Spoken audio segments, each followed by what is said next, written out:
The departure of Saint Gregory, Patriarch of the Armenians. This day marks the departure of Saint Gregory, the Patriarch of the Armenians, who was a martyr without bloodshed, a confessor.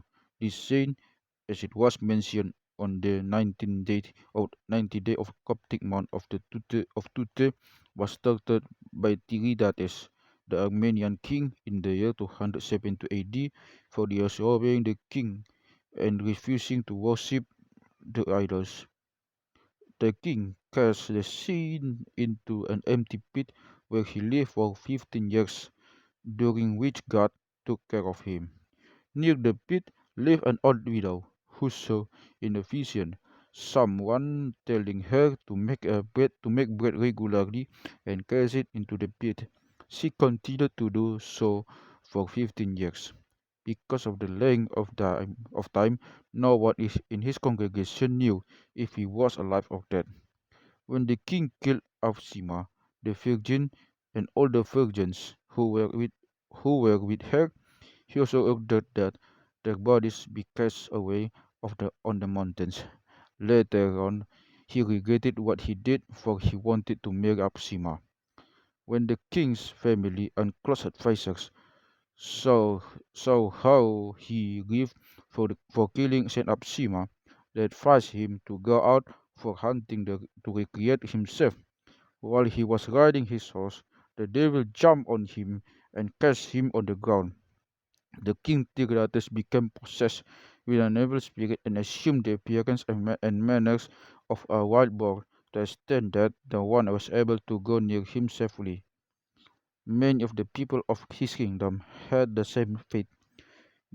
Great fear and crying was heard all over the palace and the kingdom as a result of what had happened to the king and many others as a result of what the king did to the virgins. The king's sister saw a vision on 3 consecutive nights. A man was telling her that unless he broke Saint Gregory out of the pit, the king would not be safe nor would be cured. The people were surprised, since they believed that he was dead. They went to the pit and dropped a rope and called his name.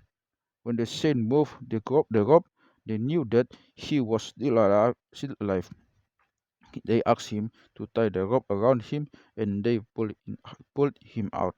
The people took the saint with great honor to the palace. They asked him to heal the king of his sickness. The saint asked him if he would go back to his evil deeds. When the king expressed no intention of going back to his evil works, the saint prayed for him, and the evil spirit departed from him. His personality and his mind were restored, but he was not completely cured. The nails of his hands and feet remained like those of a boar, as a punishment and as a reminder to him of what he was, and in order for him not to go back to his evil works. The saint inquired about the whereabouts of the bodies of the virgins. He went and found them undecayed, and he placed them in an honorable place. Saint Gregory cured all who were sick and cast out many devils. The king and his people believed. He taught and baptized them. He built many churches, ordained bishops and priests for them, and he instituted laws for them to follow. When he completed his life, he departed in peace. His praise be with us, and glory be to God forever. Amen.